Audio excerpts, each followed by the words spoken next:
it's something when you realize that you really are you're in trouble. You're in trouble. Welcome back. You're listening to Lurie Daniel Favors on SiriusXM's Urban View, where talk empowers and becomes action.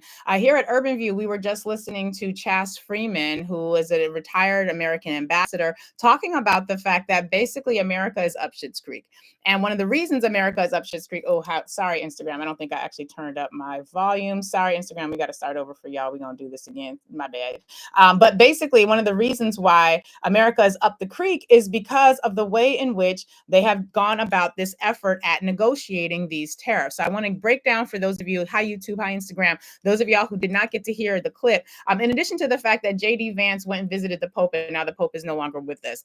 We got a lot to get to today, but we just were listening to Chas Freeman, who's an American ambassador, basically talking about the fact that the Chinese have now decided they're going to wait Americans out. The Financial Times had a report that the Japanese had sent over a negotiating team. The negotiation team was here. They were here to talk with the Americans about what it was that the Americans wanted in order to alleviate the tariffs. And what they basically ended up leaving with was a much ado about nothing, because the Americans don't actually know what they want. Because again, remember, the tariffs that have been implemented were implemented by somebody who was writing them from the heart. He didn't really have any economists in the room. These are his words. He said he wrote it from the heart, and his heart is empty.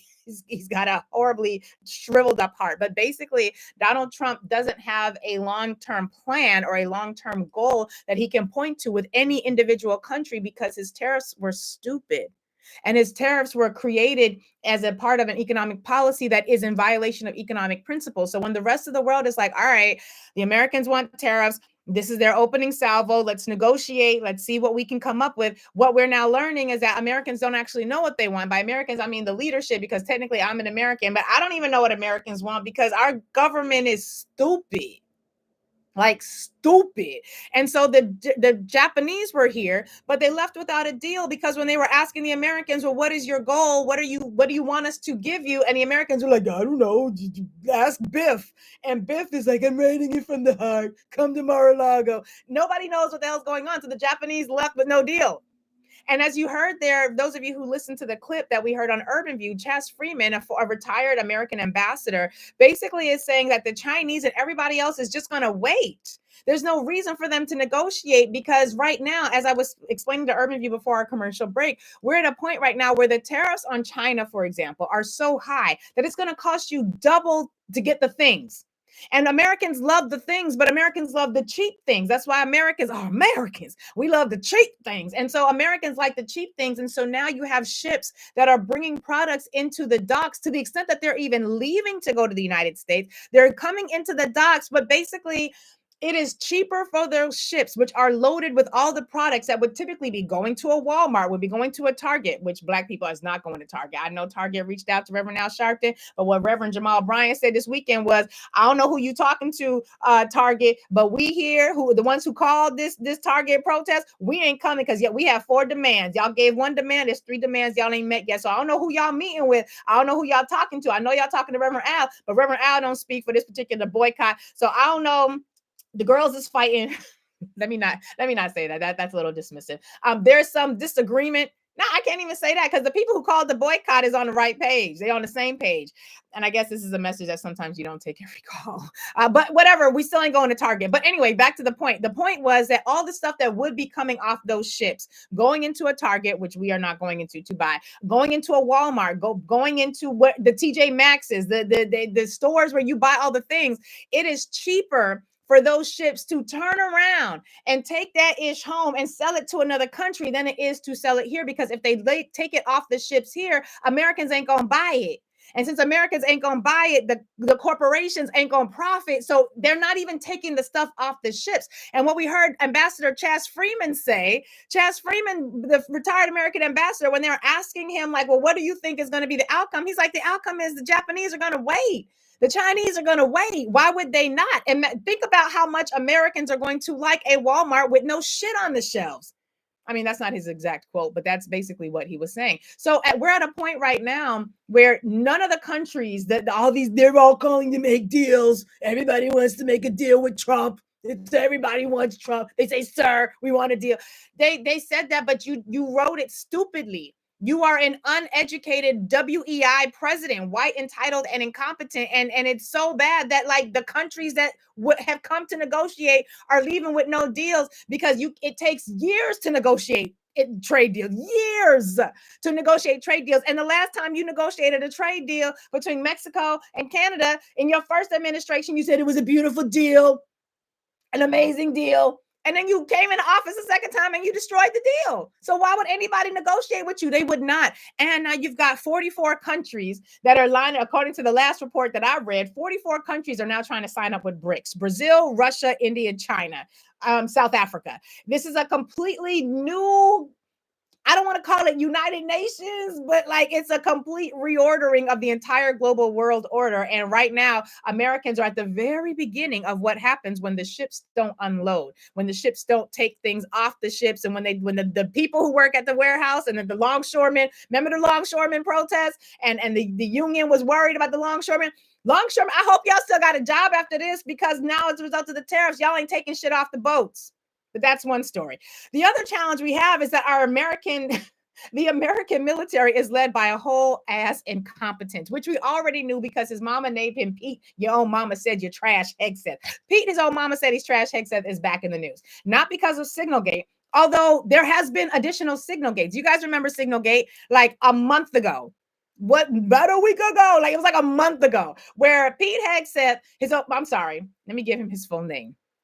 Pete, his own mama said he's trash, Hegseth, because she said he was a trash ass man who was abusive to women, who like did not need to be like abusing the women in his life. And like the women in his life, all his baby mamas were good women. And this is a white mother talking to her white son about how terrible of a white man he was. And now this man who has credibly been accused of abusing women, of being an alcoholic and drunk on the job, and doing things that if you were a black one could never. Like could never, would never. But basically, he's in charge of the military because he's white. He's entitled. He's incompetent. He's a WEI hire. A DEI could never. In fact, the DEI hire who was there before, General Lloyd Austin, what was he? A 4-star general who had ran the whole military, had ran entire wars, had run like entire countries worth of military operations. And what did Pete, his own mama said he's trash, but he's white, so he got the job. Except what did he do? Nothing. Get credibly accused of stealing from 2 nonprofit organizations that he set up that was supposed to be helping veterans. And what did he do? Nothing. What did they accuse him of? Stealing money. But he's white, he's entitled, he's incompetent, which is the way this entire administration seems to operate. But he's in the news. He's in the news again because according to John Ulyat, who is a former top Pentagon spokesperson, who basically is like, I can't take it anymore. I love Trump, and Trump is not being serviced by this man. John Ulyat is a former chief Pentagon spokesperson and lead communications at National Security Council and the Department of Veterans Affairs under Donald Trump's first term. He wrote a whole ass article in Politico. Which it's not one of my favorite outlets, but when the girls are fighting in these sorts of outlets, I appreciate it. But basically, Pete, his own mama said he's trash. Hegseth is as bad as his job as all of us who understand what it means to be qualified and what it means to just be white, entitled, and incompetent. We all expected this. This is not a surprise. But essentially, according to John Ulyat, he's writing his insider brief or whatever, and he basically writes the following. It's been a month of total chaos at the Pentagon. From leaks of sensitive operational plans to mass firings, the dysfunction is now a major distraction for the president, who deserves better from his senior leadership. According to the article, President Donald Trump has a strong record, blah, blah, blah. The latest flashpoint is a near collapse inside the Pentagon's top ranks. On Friday, Pete, his own mama said he's trash, Hegseth.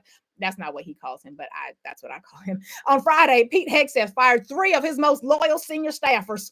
In the aftermath, Department of Defense officials working for Hegseth tried to smear the aides anonymously to reporters, claiming they were fired for linking sensitive information. None of this was true. While the department said it would conduct polygraph tests, none of the 3 had been given a lie detector test. Basically, they fired 3 people. And after they fired them, they said that they fired them because they was leaking information. Child, this man said that wasn't true. And he know it wasn't true because they said it was going to use these polygraphs to try to figure out what had happened and who had said what to who and however. But what they decided to do was not interview the 3 people. So basically, these 3 people got kicked out, but we don't know why they got kicked out. And the reason that they said they got kicked out wasn't the real reason they got kicked out. And according to the report, the chief of staff, Joe Kesper, was leaving his role, had requested an investigation into the Pentagon leaks in Signalgate. And while he was requesting an investigation, he ends up getting accused of being a part of the Pentagon leaks. These people are not good at their jobs. And their jobs just so happen to be leading the whole ass military. And so it begs the question, who's in charge? What is happening? According to the article, Pete Hegseth is now presiding over a strange and baffling purge that will leave him without his two closest advisors for over a decade. In short, the building is in disarray under Hegseth's leadership. Clutching my alabaster pearls. Do you mean to tell me that this man, who was completely unqualified, had never led so much as a troop into safety, or a troop out of danger and into safety again? Do you mean to tell me that he was unqualified to run the military? Isn't that what we said? Did we tell you that's what was going to happen? I'm petty. We told you so. We are not surprised.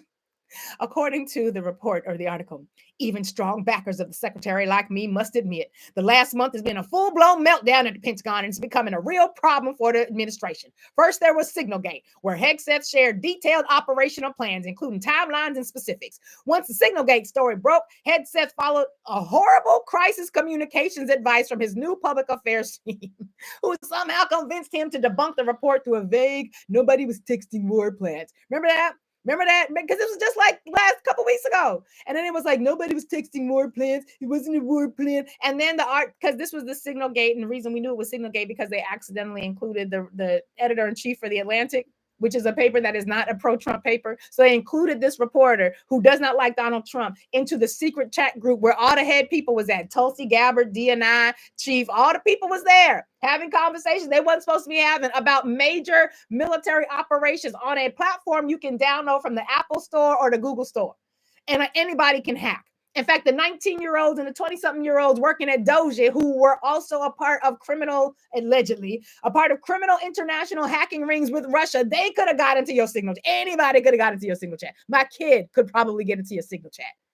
But he goes on to talk about the fact that they engaged in this. It wasn't us. We weren't doing war plans. It wasn't me. And they was doing that. It wasn't me. Shaggy song. And then we realized it was you because Jeffrey Goldberg, the reporter, was like, yeah, it was y'all. And here's the report. And here's all the text messages. And they had to release everything. According to the article, that was just the beginning of the month from hell. The Wall Street Journal and other outlets reported that Pete, his own mama said he's trash, Hegseth, brought his wife, who used to be his baby's mama when he had another wife who was a baby's mama to another wife. But his wife, his current wife, who is no longer a baby's mama because he made her his wife. But he brought his wife into the group chats. And his wife, who's also a former Fox News producer, she was coming to the meetings with the foreign military counterparts where they was discussing sensitive information. I don't understand what's going on. But that's not even the latest and the greatest or the worst in the dysfunction. Because Pete, his own mama said he's trash, Hegseth is not the biggest issue that we have to concern ourselves with. We also have to be worried about the fact that Ku Klux Caroline, the press secretary, who the chief of BS for the department, or not even the Department of Justice, for the entire White House. Remember last week how she brought that woman, Patty Morin? And Patty Morin was there talking about her daughter, Rachel, who had been killed by somebody whose name is not Kilmar Abrego Garcia. And she was talking about the fact that her daughter, Rachel, had been killed by a migrant who, again, was not named Kilmar Abrego Garcia. And KKK Caroline brought her to the White House press secretary briefing room. And she gave this whole conversation to the press about her daughter, Rachel, who was, again, not killed by Kilmar Abrego Garcia, as a way of saying Kilmar Abrego Garcia was a terrible, horrible, no good, very bad person. And that as a result, even though he was arrested wrongfully, and even though ICE basically admitted that they took the wrong person when they sent him down to that prison in El Salvador, remember all that? Well, the woman that KKK Caroline brought to the White House to talk about the fact that an immigrant who is not named Kilmar Abrego Garcia killed her daughter, she is in the news for stealing all the money. Because when her daughter was killed, they did fundraisers. And she stole the money from the kids. She stole the money from the siblings. And now the children, the grandchildren of this woman who KKK Caroline brought into the White House press briefing are suing grandma because grandma absconded with the money. The same grandma who was there to talk about Kilmar Abrego Garcia being abducted and sold to El Salvador, where he is now working in a concentration camp. And I just have a question. Isn't that slavery? Like, isn't it slavery to kidnap somebody from one country, sell them to another country, and then say you can't get them back because you don't know like where they at, but you still paying for them to be housed, and they have to be housed because they are working for the rest of their life where they don't get payment, they can't quit their job. Isn't that slavery? Like, I mean, I know America is like one of the best at enslaving African people. But like after the whole Civil War, I mean, technically we did have the 13th Amendment loophole for slavery, but like I think that's slavery. I'm like 90. I'm pretty good at knowing when slavery when I see it. I studied slavery. I studied the enslavement of African people. I'm pretty sure this is slavery. Like what they're doing, and it wasn't even just Kilmar Abrego Garcia. There's like the one brother who was a gay barber who like had a tattoo in favor to support autism because his little brother had autism, and like they said it was a gang tattoo, and he's like, dude, I'm a gay barber. Like, what are you talking about? I had to flee Venezuela because I was being attacked. Like, and now like you kidnap these people.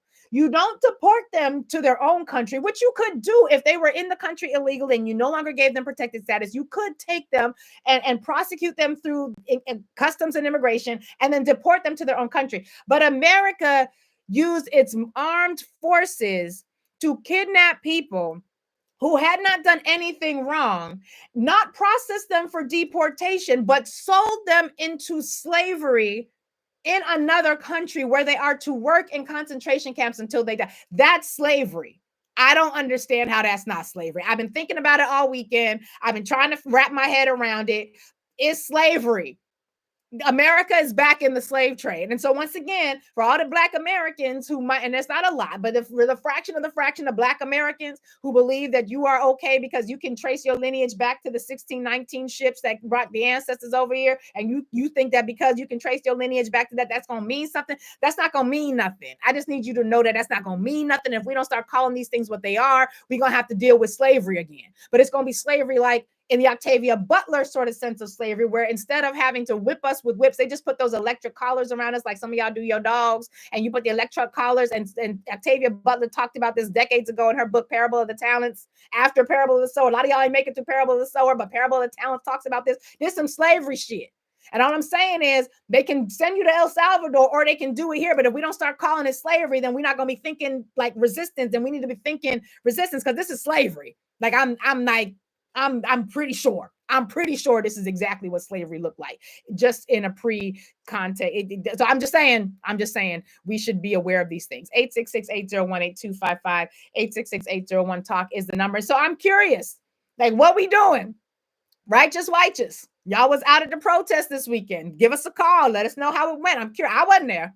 None of my folks was there. Although I did see one Black person did say that they, when I asked about this on Twitter, they did say that they were at the protest. I hope they're safe. Give us a call at me. Let me know that you still alive, because I saw that the last protest they had, the people who got arrested were the Black ones. Which is why we're not going to y'all's protests en masse the way that we used to do. We're not doing that anymore. But these are the things that we have to concern ourselves with today.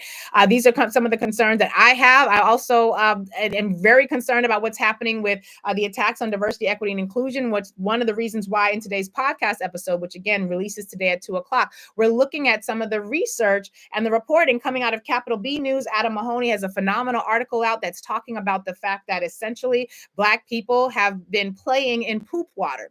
Because when you live in Black communities in Alabama and they don't want to provide you with the ability to have sewage services and you have to provide them for yourselves, Black children are in rural Alabama. 80% of the Black Belt does not have access to sewage processing systems. And under the Biden administration, they had implemented rules and payment structures and opportunities for people to have proper sewage so that when you go to the bathroom in your house, it doesn't just lead out into your backyard where your children have to play. Well, under the current administration, they consider addressing those issues to be diversity, equity, and inclusion. So if you are a Black family living in a predominantly Black community in rural Alabama, and for decades you have been playing and growing and drinking poop in your water because the white folks who were in charge of your town and your state did not want to give you access to sewage services. Under the Democrats, you had a program put into place just 2 years ago. They have begun replacing septic systems, replacing sewage systems. And now under Donald Trump, that's considered diversity, equity, and inclusion. And because it's considered diversity, equity, and inclusion, they're not paying for that anymore. Pam Bondi signed off on an order that basically rescinded the Department of Justice's commitment to ensuring that these communities, Black communities, were going to get access to the sewage system. So once again, the same way that the Americans are being forced to ask themselves, what do we do when the people who provide us all the things that we rely upon, all the things that we consume, when those people no longer provide it, in this case, it's the Chinese, what do we do to replace those things? Well, Black people also have to ask ourselves that question. How are we going to respond when the people who provide all the things that we rely upon no longer have to do them because y'all elected a whole ass white supremacist, and now that white supremacist is in office saying that Black people don't get to have their water purified. What does that look like to purify our own water? What does it look like when O.W. Gurley went out into the then wilderness of the Midwest and decided to get them 40 acres so that he could create a town that would then become Black Wall Street? And they understood that we have to build our own houses, our own schools, our own water systems, our own sanitation systems. When they understood that, when Black people understood that, look at how differently our ability to kuji chagalia and to be self-determining, look how differently that looked.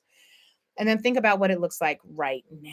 866-801-8255, 866-801-TALK is the number. That will be on the podcast, which will drop later today at 2 p.m. That podcast, again, is called Lurie Breaks It Down, where we break it down. We take time to break down the topics in some ways that we don't get to here on this show. So I appreciate all of you who are supporting the podcast, who have downloaded the podcast, like, subscribe, and share the podcast. Please also like, subscribe, and share here, especially if you're on YouTube. We're trying to get our YouTube numbers up. We try to freak the algorithm because we need to make sure that our people have access to accurate, quality information that is research-based and is centering us and has our lives at heart and our interests at heart. So YouTube and Instagram, thank y'all. Bye, Instagram. Appreciate y'all. Love y'all. Bye, YouTube. Appreciate y'all. Make sure you like, subscribe, and share. We appreciate y'all and all that you do. And Urban View, we got some things to figure out.